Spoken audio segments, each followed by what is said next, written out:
partons au Kazakhstan, au cœur de l'Asie centrale, pour découvrir l'univers du chameau à deux bosses.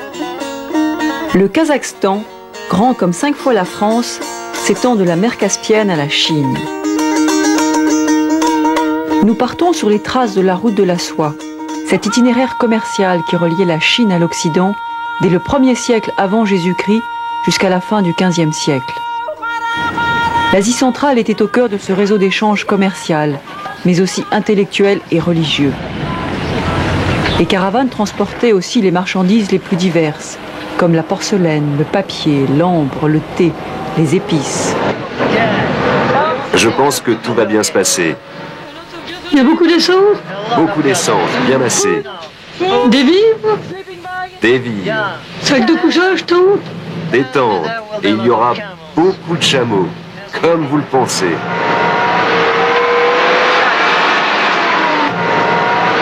Vous avez vendu Tienshan? En tant que représentant de l'association des Amis du Dromadaire, du Chameau et du Lama que nous animons en France, nous avons rendez-vous à l'Institut de recherche scientifique de l'élevage de Minbayevo, une petite ville au nord d'Almaty. Nous comptons sur l'appui de son directeur pour visiter les fermes de chameaux.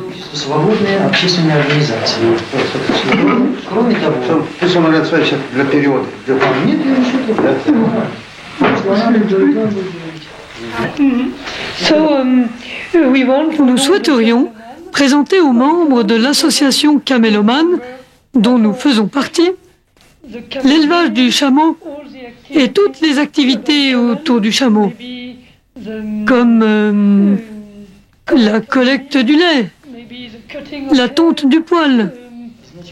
Pourquoi pas la façon dont les gens montent leur chameau. François, il est possible de passer un accord avec cette entreprise. Non, nous ne voulons pas tout de suite acheter des centaines de kilos de laine.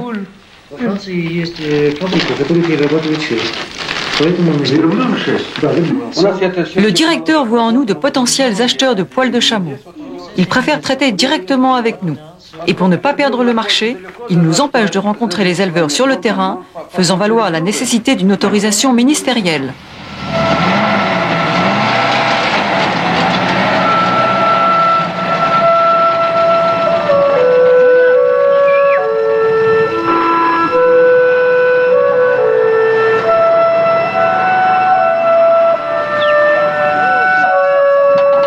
Voilà, la steppe.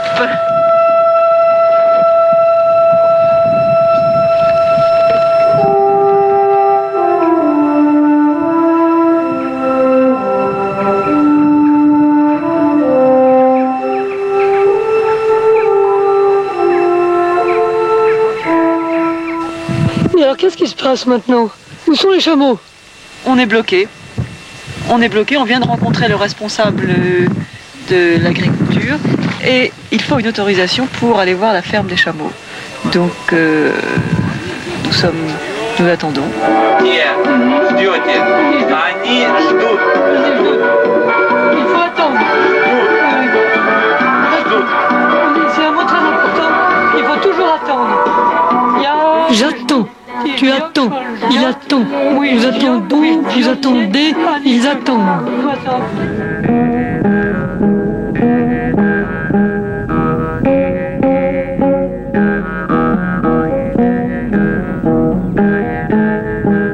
Les Kazakhs étaient des pasteurs nomades. La plupart furent sédentarisés de force par le pouvoir soviétique dans les années 30. En 1933, plus d'1 million de Kazakhs y laissèrent leur vie, ainsi que 35 millions d'animaux qu'ils ont préféré sacrifier plutôt que de les voir collectivisés. À Uzunagash, où se trouve le téléphone public de la région, nous allons joindre Alexandre Petrov, notre agent basé à Almaty, pour savoir s'il a pu obtenir l'autorisation.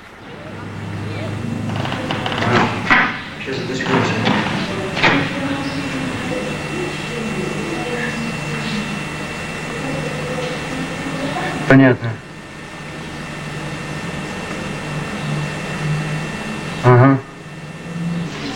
C'est une tragédie, mais c'est aussi une situation humoristique. Aucune personne haut placée ne veut résoudre ce problème. Vous voulez aller au ministère de l'Agriculture? Значит, он говорит, мы поедем в Министерство сельского хозяйства. Ou au cabinet. Или в кабинет, или куда угодно. Так, значит, может быть, мы встретимся где-нибудь, договоримся. В офис? Хорошо, Саня, все, в офис мы едем. А там уже все решим остальное. Yes. So now we are going to the office. Donc nous allons au bureau à Almaty et nous commençons à... Et nous expliquons. Bien sûr. Notre interprète nous raconte les démarches que Petrov a effectuées à Almaty pour obtenir cette fameuse autorisation. Non, l'affaire est portée à un très haut niveau et Alexandre Petrov, notre agent qui a organisé notre tournée, est allé au cabinet de Nazarbayev, le président de la République, pour expliquer que c'est un petit peu ridicule d'empêcher deux Français qui ont fait 10 000 km d'aller voir une entreprise de traite de chamelles laitières. Ou alors c'est que vraiment il y a quelque chose à cacher. C'est ce que nous allons voir dans la suite de notre journée.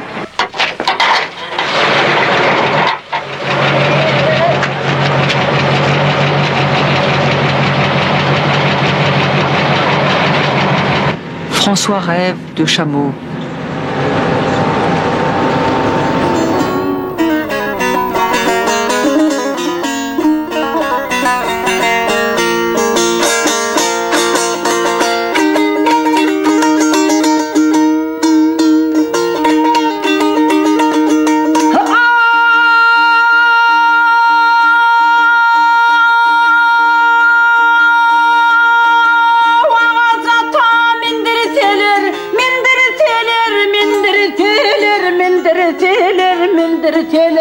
Gelmez yolu günler teleri.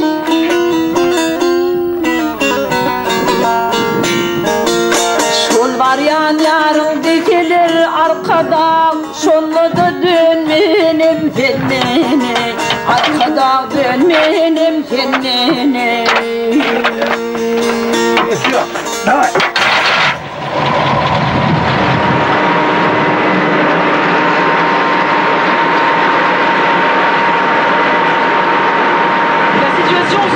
Nous avons été directement dans la ville d'Akchi. Nous avons rencontré le préfet de la ville et nous a donné son accord pour aller visiter la ferme.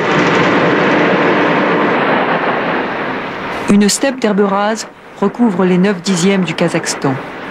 Cet immense et fragile pâturage, souvent envahi par une industrialisation frénétique ou une agriculture intensive, est encore le lieu de prédilection des troupeaux de chameaux.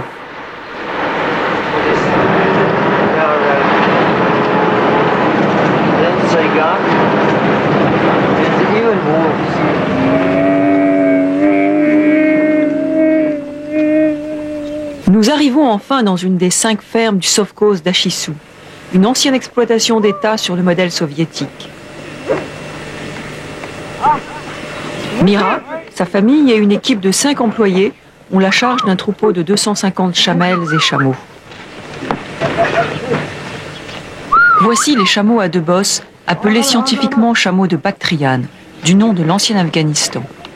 Ils sont 1 100 000 à se partager les étendues arides, de la Turquie jusqu'à la Mongolie. Au Kazakhstan, on en compte 150 000.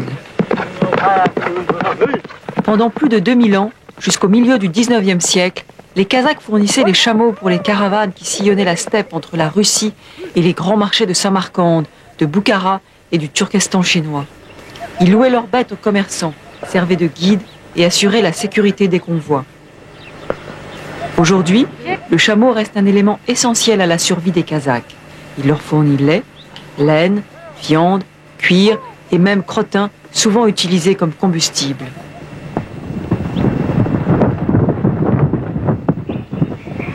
Tous les matins, Joljan, le père de famille, traite les chamelles pour subvenir aux besoins de la collectivité.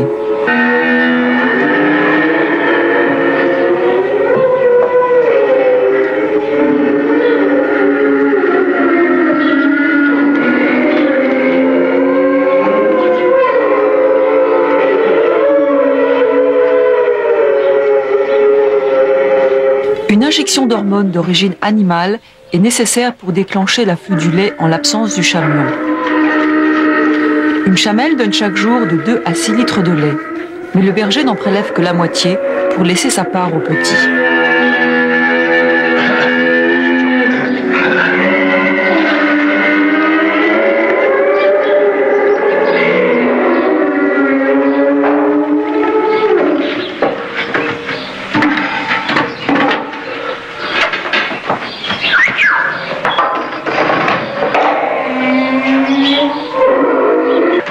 marge du troupeau collectif, la famille possède quelques animaux, dont une vache. Tout ce petit monde rapporte au ménage de quoi améliorer l'ordinaire.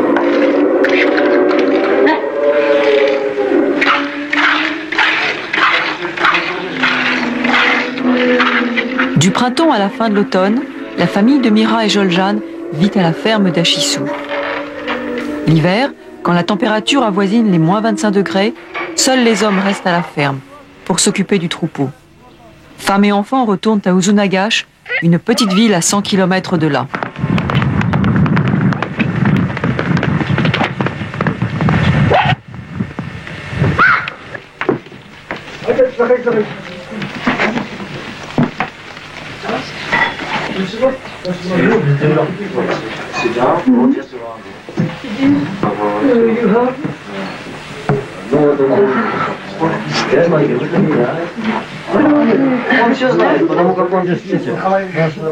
Mira et Joljan nous invitent à goûter au lait de chamel.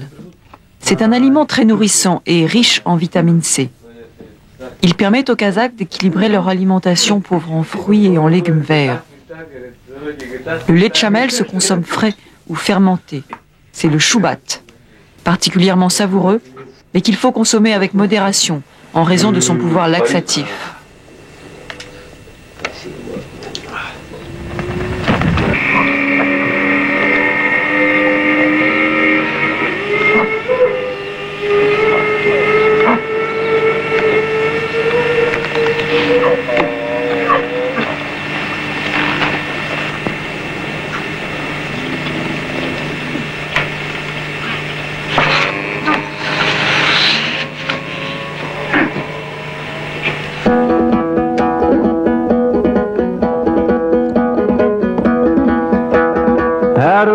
Babalar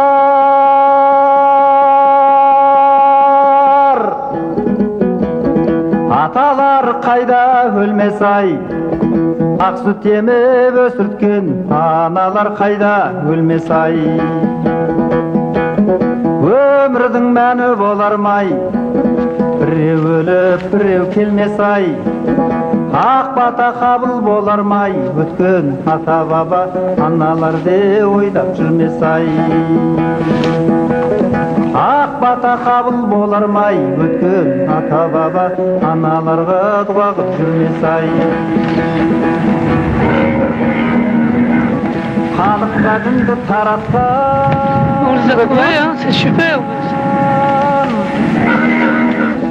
Құдай деп бәрін жаратқан Қолына ұстап Құрандай уағыздаумен таң атқан Les Kazakhs font partie des peuples turcs, mais depuis les invasions guidées par Gengis Khan au début du XIIIe siècle, leurs traits portent une forte influence mongole. On parle aujourd'hui des turco-mongols.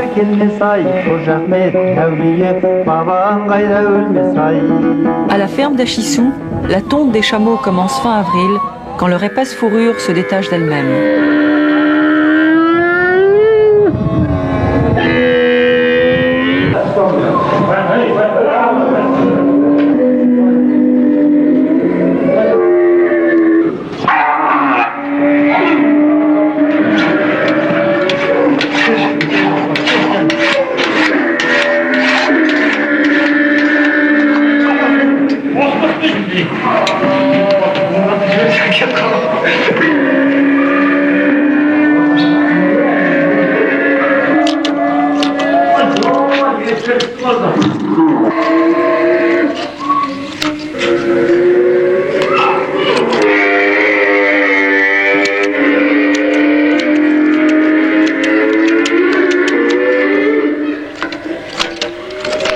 La laine de chameau, très soyeuse et chaude comme le cachemire ou l'alpaga, cousin sud-américain du chameau, sert à la confection de pullovers, costumes et couvertures. Un adulte donne entre 5 et 10 kilos de laine, mais certaines bêtes exceptionnelles peuvent en fournir jusqu'à 20 kilos.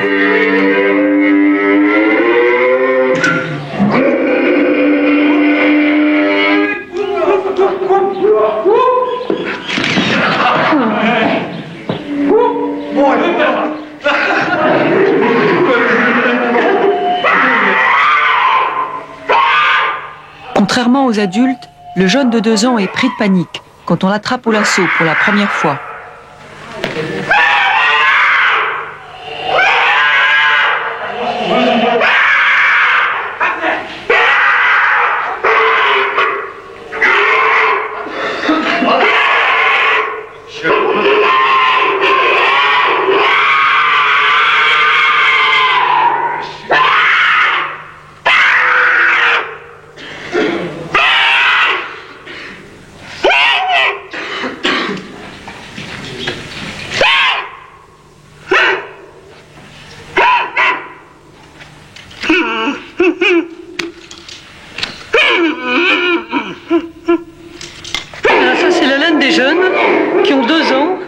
Et c'est la plus prisée, c'est pour ça qu'ils tondent les adultes à part et les jeunes d'autre part.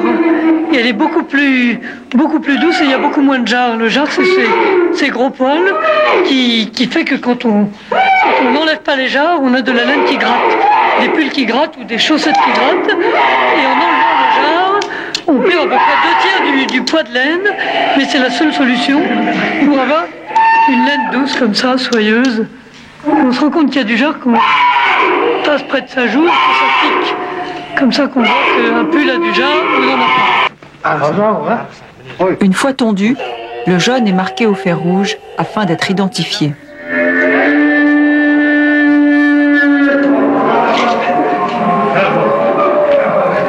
Les adultes, passablement ankylosés par ce nettoyage de printemps, s'en vont d'un pas chancelant rejoindre leurs congénères.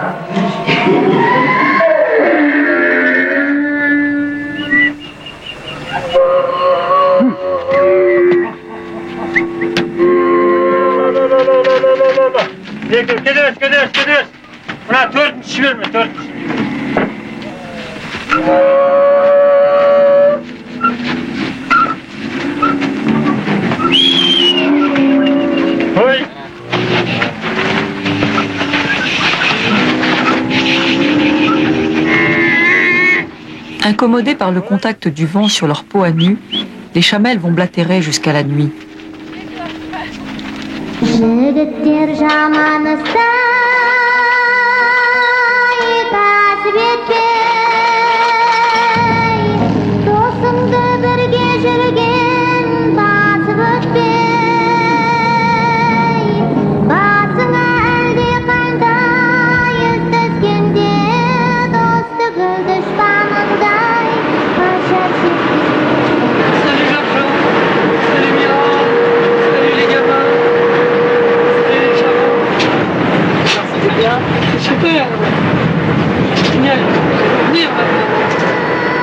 Pour vivre à fond cette route du poil de chameau, nous décidons d'aller au village d'Achissou pour acheter 30 kilos de laine. Nous en testerons la qualité auprès des entreprises françaises et peut-être ouvrirons-nous un nouveau marché pour nos amis kazakhs.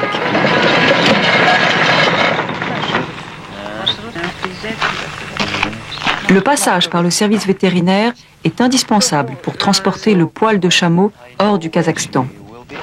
Alexandre nous traduit que les chameaux de la région sont indemnes de toute maladie parasitaire et qu'un certificat de bonne santé est obligatoire. La responsable du service nous renseigne sur le cours actuel du poil de chameau. 2 $ le kilo est le prix pratiqué cette année. Elle nous délivre l'attestation en bonne et due forme. Dès demain matin, nous pourrons aller choisir notre marchandise dans un hangar situé à l'entrée du village avant d'aller la payer chez le directeur du Sovkhoz.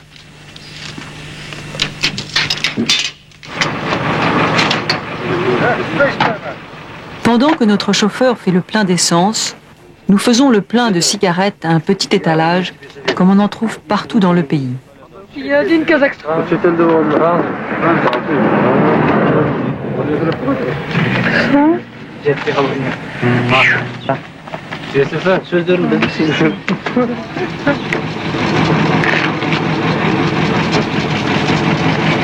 Nous y rencontrons une famille kazakh qui nous demande de la raccompagner à sa ferme. Nous acceptons bien volontiers de faire le transport en commun avec notre autobus.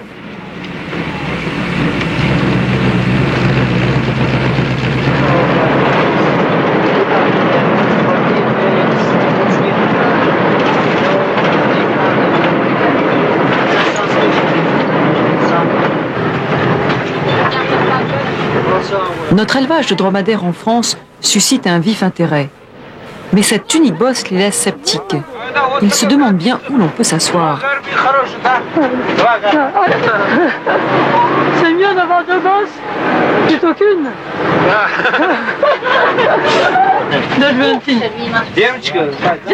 Pour nous remercier du voyage, ils nous invitent chez eux à célébrer la fête du Nauruz, une fête du printemps datant de la Perse antique.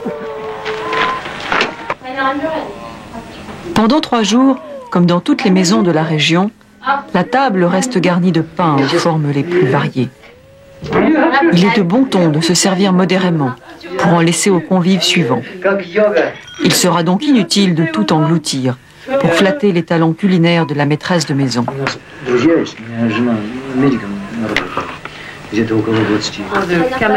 À propos du poil de chameau, est-ce qu'ils en gardent pour eux ou vendent-ils tout à l'extérieur?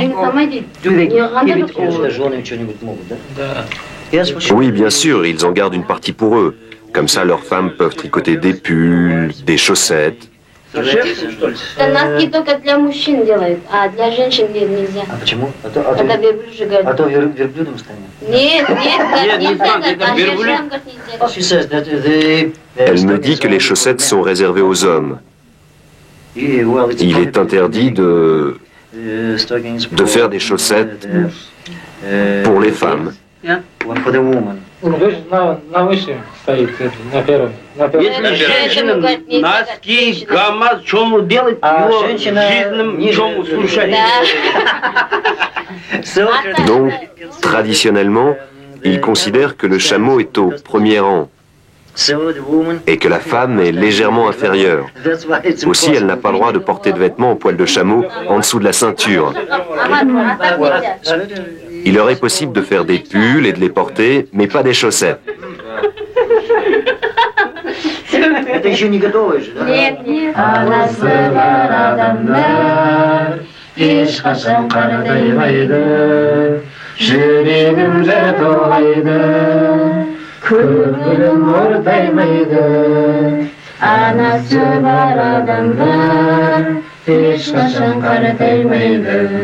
Алдыңда ұзақ жүрсең, жүрегім жыртылғайды. Сені ойласам, көз ілмеймін.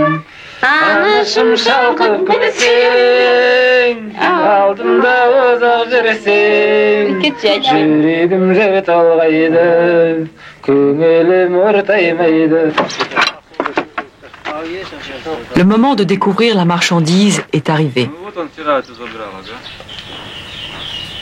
Le hangar est encore presque vide, car la tonte vient juste de commencer. Les employés choisissent de préférence la laine de jeunes chameaux et éliminent les parties trop poussiéreuses.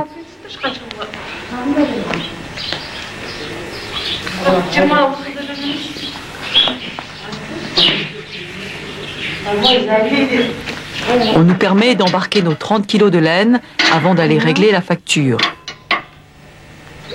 Alexandre nous a vivement recommandé de ne pas emmener notre caméra pour ce prochain rendez-vous.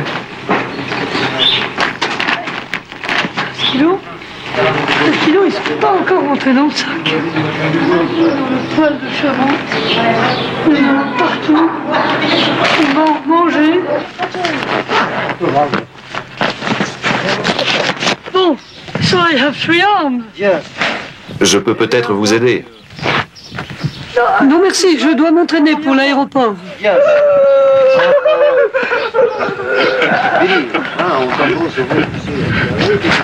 Et non, nous n'emporterons pas le poil de chameau. Avec le chef du Sovkhoz, nous étions d'accord sur le prix. Le marché était conclu. Pour célébrer l'événement, je prends cette photo. Sur le champ, le chef s'énerve, il annule la vente et nous oblige à rendre immédiatement le poil. Le poil reste au Kazakhstan et c'est très bien comme ça.